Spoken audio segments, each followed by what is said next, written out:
Hey, welcome to Core Bike. This is the biggest trade show here in the UK. So many brands are displayed here. Let's get started with Hope.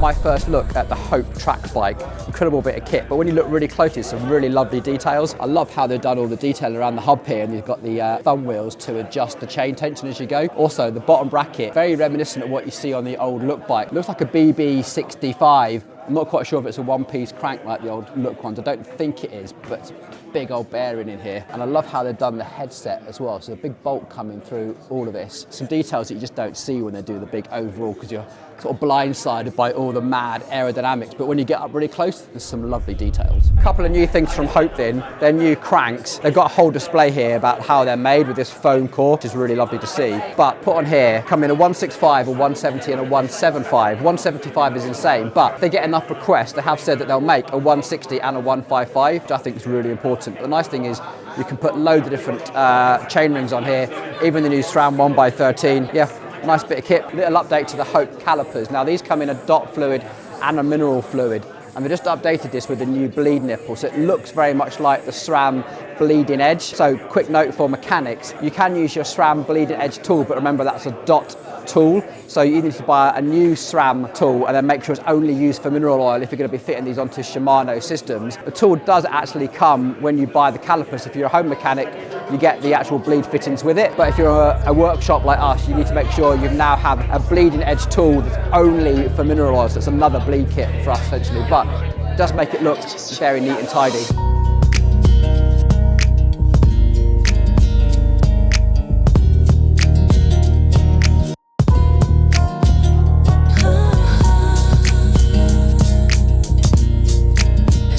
Something just caught my eye on the stand sign. Might be a bit boring for most people, but this is a bio-based suspension oil. Anyone that works on suspension will tell you that if you get it on your fingers, it is toxic. It exists on your hands for days, so it's really important that you wear nitrile gloves. The fact they're doing a bio-based one, which is a little bit safer for mechanics, is dead interesting. However, no idea about the performance. It'd be really nice if you had a bio-based oil inside your suspension, because mountain bikers, you go through a lot of this. You'll be surprised how much of this stuff we actually go through. I mean, it's litres and litres of the stuff. So just a bit more detail on this. Now I've just spoken to the rep about it. What they're saying is that because of the additives they put in this, they think that it actually performs at the same level as the normal oil-based product, but for a longer period of time. And there's a whole look-up chart. So if you're looking for a Fox 10 weight gold, for instance, that doesn't equate into a Stans 10 weight. You've got to go to the website and look up and see what Stans oil is equivalent to whatever it is you're fitting. So let's say you've got a 5 weight PTFE from Fox, you go to the table, you look it up, just looking for it now, and then you get the conversion table as to what you need. Anyway, we've got some of this on test. Look out for that coming up on the channel soon. I think Dan will be very interested in this. So this is exciting. Fabric seems to be back in the UK. Now Fabric, fantastic brand of saddles and bar tape, one of our favourite, but they disappeared through COVID. They were a pond brand closely associated with Cannondale. Anyway, back now under the Windwave distribution. So their Fabric Scoop saddle is one of our favourite saddles. They do a flat, a shallow and a radius. We're going to have the flat and the shallow back in stock any moment, but their bar tape is one of my favourites. They have this like soft gel, which means you can unwrap it as well. Really is a workshop favourite because it's stretchy, you can manipulate it around all shapes of bars, and it's only 25 quid as well. So yeah, these are things that are going to be back in stock in May, I think it is. So happy days.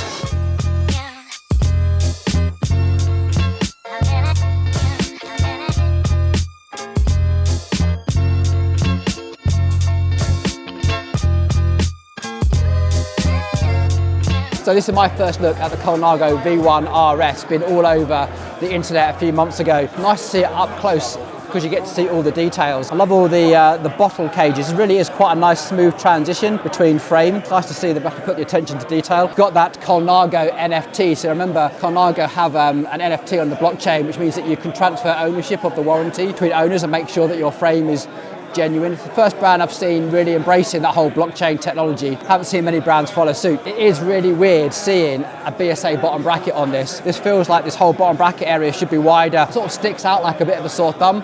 It's a bit disappointing when everything else is so nice and clean and integrated. Some lovely details though, like the brake mounts are super clean. That brake really is super tucked in there. I can't imagine what that would look like with a 160mm rotor.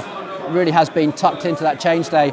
And of course it has the SRAM UDH, which is again a slightly unusual move because it's such a slimmed down, sleek bike. To see such a big, chunky mech hanger, don't get me wrong, I embrace a universal mech hanger, but the SRAM unit is quite chunky on there. But other than that, I mean, it looks lovely. The build quality looks stunning from what I can see from the outside. So if you've been following the channel, you'll know that we've been getting quite into 3T recently. Again, whole resin transfer molded, filament wound bikes. The one thing we haven't shown you so far is the RaceMax. This is the one that's most similar to the Time ADHX45, so much more race orientated geometry with that SRAM UDH like the Time has now, but a little bit more tyre clearance, which is much appreciated. And what they have done is change the paintwork. It looks a whole lot more durable. You can tell it's got a really thick layer of clear coat, but also just blanking out this areas here so you can see that filament winding process, because you've got to show it off because that's what you pay for, right? So I'm looking forward to getting this on review fairly soon. So the one that you have seen so far is the Extrema, the one with the really slack head angles and the really big, wide, beefy mountain bike tyres almost. This is much more of a traditional gravel bike like it. So I'm here on the Mavic stand. Mavic sort of disappeared from the UK sort of independent bike shops for a little while, but they're now back with a distributor chicken cycle kit. Everything's now in stock. I've got in my hand here the Mavic Cosmic SLR 45. So it's a £2,100 wheel set, so it's right up there. But what's really interesting, that Mavic have actually been listening to some feedback. So the spokes, left and right, front and back, are exactly the same length, which means that stock holding for a bike shop, you've only got to hold one type of spoke. Actually really feasible. Now, how they construct these, they have a threaded insert into this filament wound rim, and then this aluminium nipple here which uses a special Mavic tool to do the tensioning. None of these spokes actually interlaced, they're all separated as well, and spoke design not completely captive but still locked in a lot more securely than a lot of brands that we see. So it would take an awful lot to have this bike involved in a big smash and all the spokes to come undone. Unfortunately, still got the ID360 hubs, not my favourite. They work okay, but they can be a bit of a pain to maintain. But generally speaking, keen to learn a bit more about these.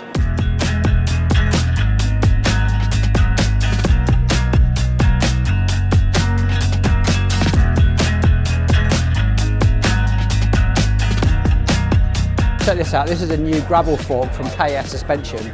Under £500, air sprung and oil damped, full range of compression damping and a full range of rebound damping as well. And I do like this axle with the little fold out quick release as well. And the weight isn't too bad, 40mm of suspension, under 500 quid. Nice. Brian from CaneCreek here, probably the best looking gravel bike fork. Talk us through it. So what we have here is called the invert gravel fork. Again, this is our foray into a suspension gravel product. From the ground up, we designed it to be a gravel fork, not a scaled down version of our mountain fork. From the ground up was designed to be gravel. So still carbon steerer, carbon crown. Carbon steer tube, carbon crown to a bonded aluminum lower. The reason we did that is because for the bushing, you have to have an aluminum sleeve anyway for the bushing. So save weight, save complexity, just make the lower aluminum as well. Yep. Two versions of this fork. This is called the Invert CS, which stands for climb switch. Nice lockout. We have a climb switch that actually locks out the fork. The CS version is 40mm of travel.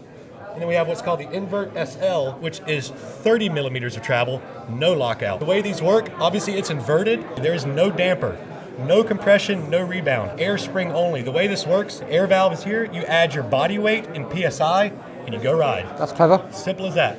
Easy to set up, easy to use. So what's handling damping? There is none. It's just a spring. It's not required. Because it's only 30 or 40mm, you do not generate enough force to require damping. Okay. We have a 200-hour and a 400-hour service. 200-hour service. That's excellent. So first of all, no 50-hour service. That's really good news. 200-hour and 400-hour. To do the 200-hour service, you simply undo the seal heads. And is that a standard bottom bracket tool, or is that? It's a race face bottom bracket tool. Excellent. Exactly. Every bike shop has that. Yeah. Most end users have them. So simply undo the seal heads. Yeah. Pour out oil, fresh oil. Torque them back, go ride. And the oil in there is what? It's a splash fluid. It's just, we have it on our website. I forget which so there's only splash fluid in there as well, so like 20mm of something. Okay. Yep. So, and that's on our website. So really it is very usable service. Nut off, undo those, lowers come down, clean everything, 20mm splash oil back in. Go ride your bike. And every 400 hours, you would undo the foot nut, you would service the air spring, replace the quad rings, L rings, like that. Every 400 hours, again, put it back together. But that must only be like, what, six O-rings or something? Yeah, exactly. It's super simple. Like, you can do a 400-hour service in 20 minutes, and it looks like a gravel fork. Good work. Love it. Thanks.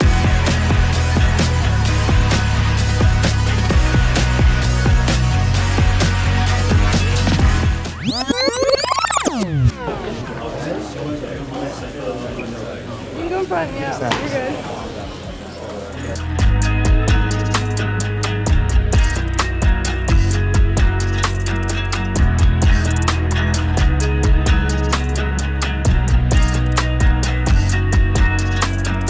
This is LA cycling kit.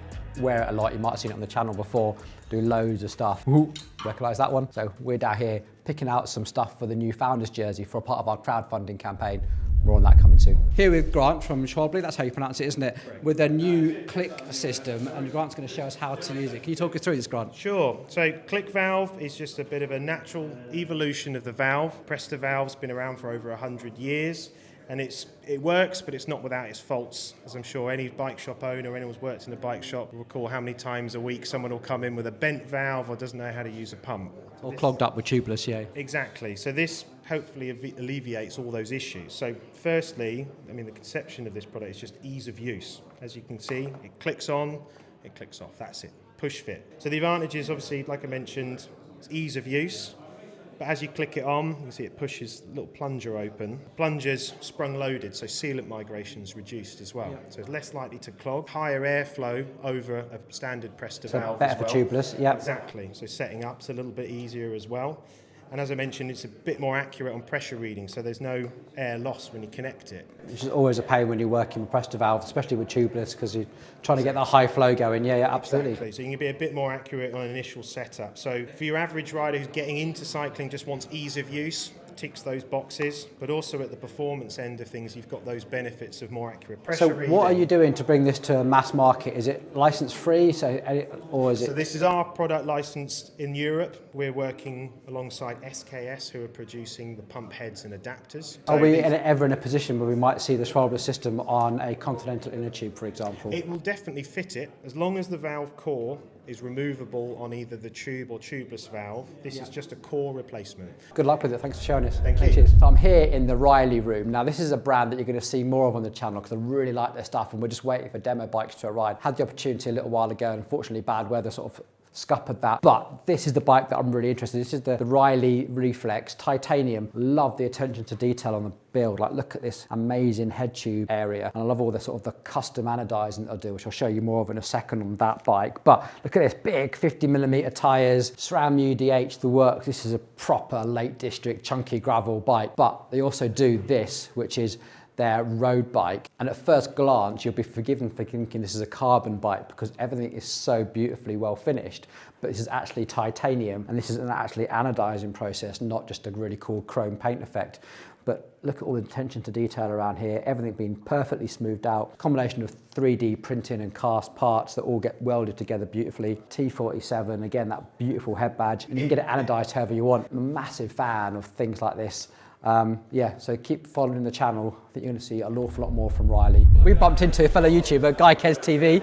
How's things going? Yeah, it's good. Still on my hind legs. Yeah. Still going. So it's a hell of a show, isn't it? The first time I've been down here, I've seen how busy it is. Anything caught your eye so far? I think what's great to see is it's buoyant. People are actually seem to be enjoying being here, which is really, really big for the bike trade at the moment. And there's also, I don't think there's any like standout headlight smash stuff. I mean, there's some interesting stuff like you were talking about before we came on camera, like the pinion gearbox bike. Which we're not allowed to put on camera, but it's behind that wall. Yeah, and especially now it's got electric shifting. That's made a huge difference. The old 2-cable one was very agricultural. Like Gates belt drive, pinion gearbox, it's just the way it's got to go, isn't it? And especially when you combine it with an e-bike motor as well.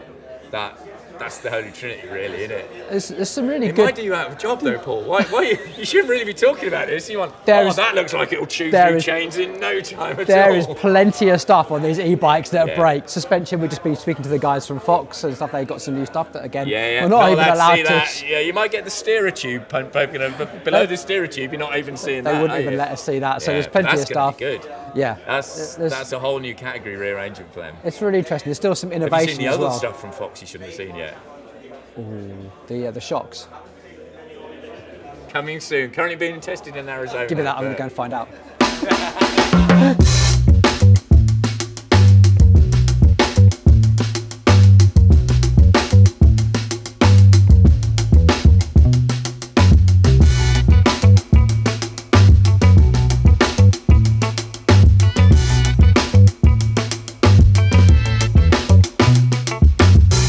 remember this guy, Andy from Enduro Bearings, on the channel a little while ago talking about Enduro Bearings, but now you've got some Enduro tools, new bottom bracket removal tools, one of my favourite tools. Can you talk us through what's in this magic drawer? So essentially, last year we launched a bearing press for hubs and pivot bearings. So it covers all your popular sizes.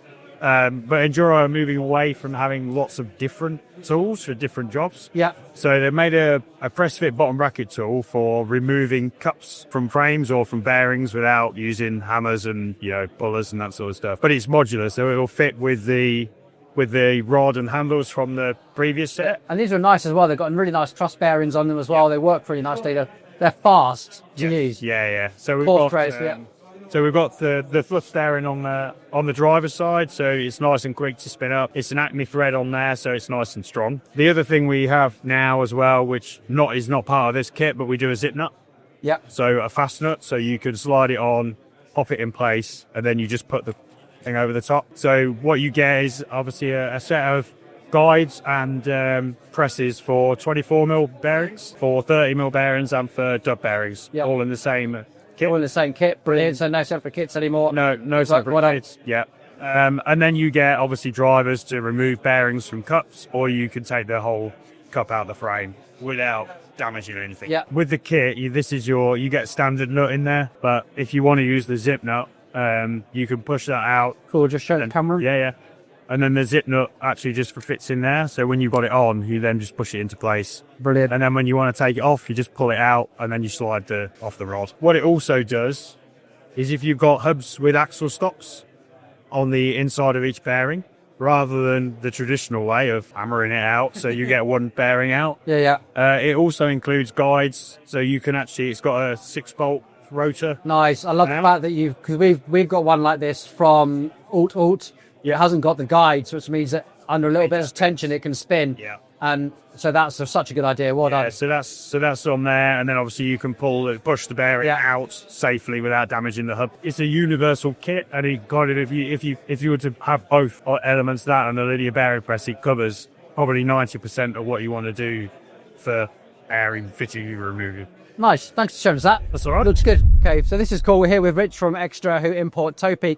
They've got this whole home mechanic setup. This looks really sweet. Can you talk us through it, Rich? Yeah, so I mean, this is talking to the kind of mechanic, as I call it, car park mechanics. So it's somebody that is turning up, maybe doing race supports. And this is solid enough for a decent e-bike. What's the load? 45 kilos. 45 kilos. So yeah, you could go to an enduro race or a downhill race and confidently put something pretty big in this. Yeah, that's great. And the important thing with all of this stuff is that it folds down small at the end of the day, goes into the carry bag, and can go in the boot of the car or anything like that. Or it needs to be, you could travel with it. You could fly with this work stand. Other nice features about it is this is all magnetized up here, so you can even put your tools on it.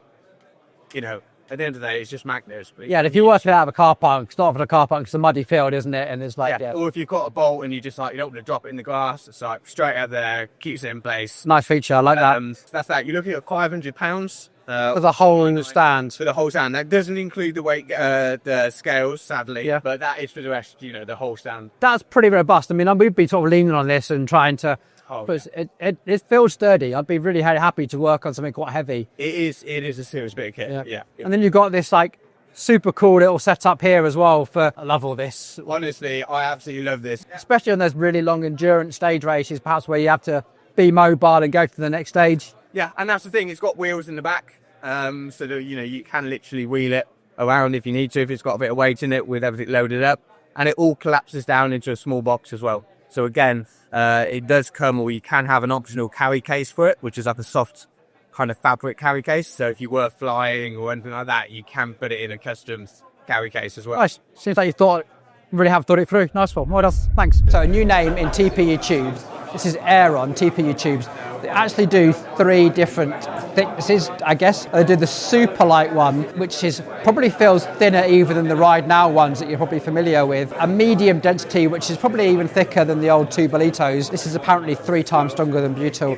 And they do an extra thick one, double protection. This is meant to be 6 times stronger than Butyl. What's really interesting for me is the super light one. It's always the valves that struggle with this, but they're now making an aluminium valve on the super light version. So that always used to be the weak part of your super light tubes, so keen to get these on test. They also do a repair kit as well, which is nice because about £8 you can patch these up almost roadside. So yeah, find out more about them soon. Okay, this will make you smile. For those who love that stealthed out look on their bike, this is a stealthed out Pirelli P0, but the bits that are sort of stealthed out is actually like furry. Reminds me of that film, Take Me to the Greek, where it's stroke the furry wall.